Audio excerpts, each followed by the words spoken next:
The Milky Way contains over 200 billion stars. For most of human history, we had no idea if any of them had planets. Then, in 2009, NASA launched Kepler, and we discovered that planets are everywhere. But here is the problem. The data kept coming. Millions of stars, billions of signals, and scientists simply could not keep up.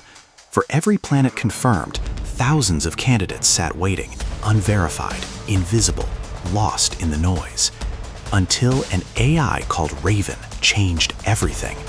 In a single automated sweep, it analyzed over 2.2 million stars, confirmed 118 new planets, identified 2,000 more candidates, and found worlds so extreme they should not exist at all.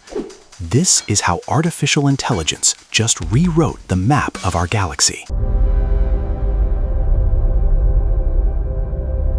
To understand what Raven did, we need to start with the telescope it worked with. TESS, the Transiting Exoplanet Survey Satellite, launched by NASA in 2018. Its mission: to scan the entire sky and find planets orbiting other stars. Not just a few stars, not a few thousand.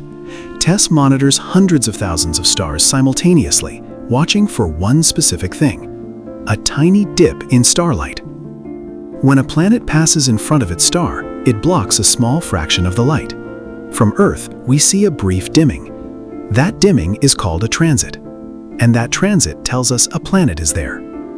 It sounds simple, but the reality is anything but. TESS has been collecting data for over 6 years. In its first 4 years alone, it observed more than 2.2 million stars.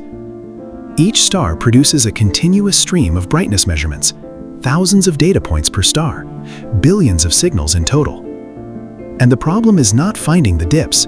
The problem is knowing what caused them. Because not every dip is a planet.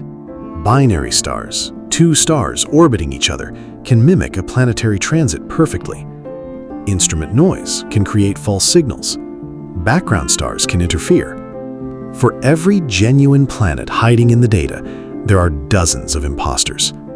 Before Raven, scientists had to analyze each candidate manually, one by one. A team of experts reviewing signals, running tests, cross-checking instruments. It worked, but it was slow, painfully slow. At that rate, thousands of planet candidates would wait years for confirmation. Some would wait forever. The universe was handing us its secrets, and we did not have enough hands to open them. That is the problem Raven was built to solve. Raven, Ranking and Validation of Exoplanets. Built by astronomers at the University of Warwick. Not just another planet-hunting tool. A complete automated pipeline from raw signal to confirmed world. Here is how it works. First, Raven scans the light curves of millions of stars, looking for that characteristic dip, that brief dimming that signals something passing in front of the star. It finds thousands of candidates. Then comes the hard part, separating real planets from imposters. The team trained Raven on hundreds of thousands of realistic simulations.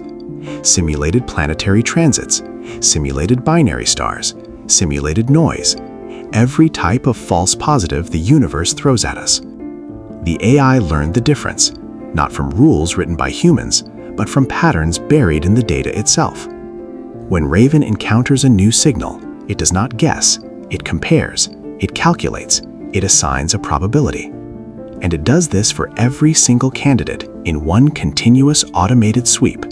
No breaks, no bias, no fatigue.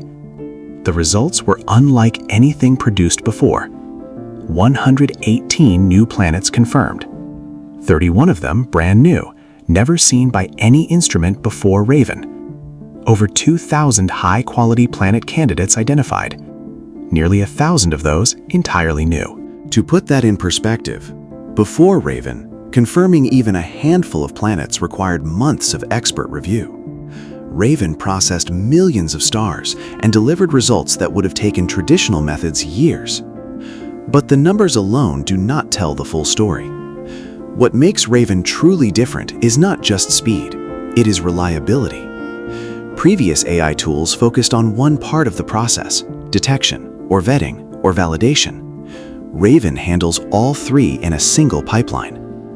And because it is consistent, every star analyzed by the same system, the same criteria, it produces something rare in astronomy, a clean, unbiased sample.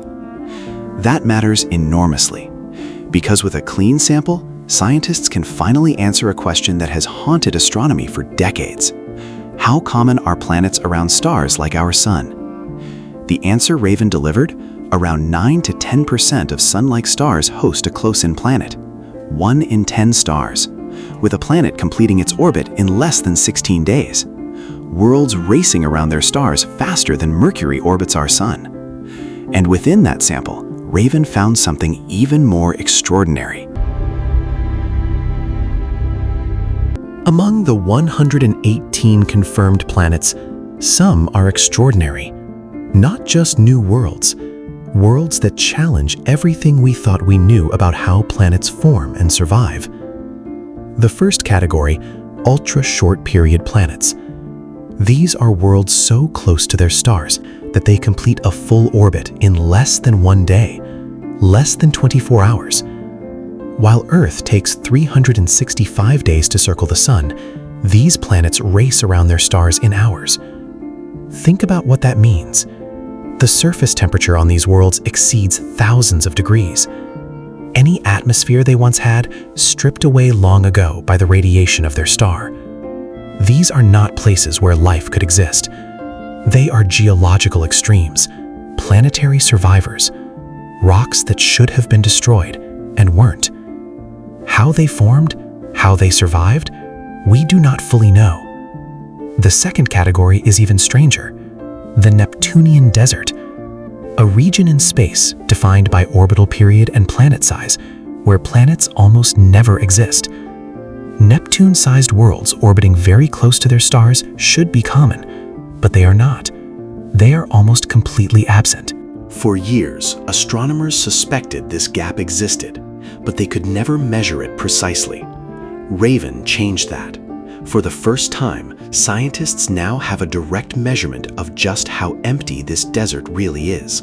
Neptune-sized planets in close orbits occur around just 0.08% of Sun-like stars. Not rare, extraordinarily rare, 1 in every 1,250 stars. Why?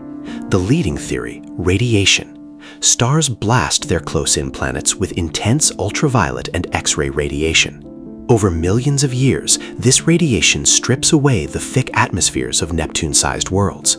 What survives is either a bare rocky core, too small to be Neptune anymore, or nothing at all. The planet evaporates completely. Raven did not just find planets, it found the ghosts of planets that no longer exist, and in doing so, it gave us our clearest picture yet of how planetary systems live, evolve, and die. The third discovery, multi-planet systems. Raven identified previously unknown systems where 2 or more worlds orbit the same star at close range. Entire solar systems hiding in plain sight, invisible to previous tools, found by an AI trained to see what humans missed. And this is only the beginning. Raven has processed TESS data from the first 4 years of the mission. TESS is still operating, still collecting data. Millions more stars waiting to be analyzed.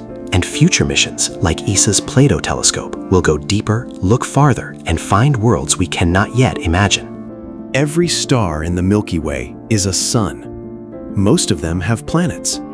Some of those planets are in the right place, not too hot, not too cold, for liquid water, for chemistry, for life.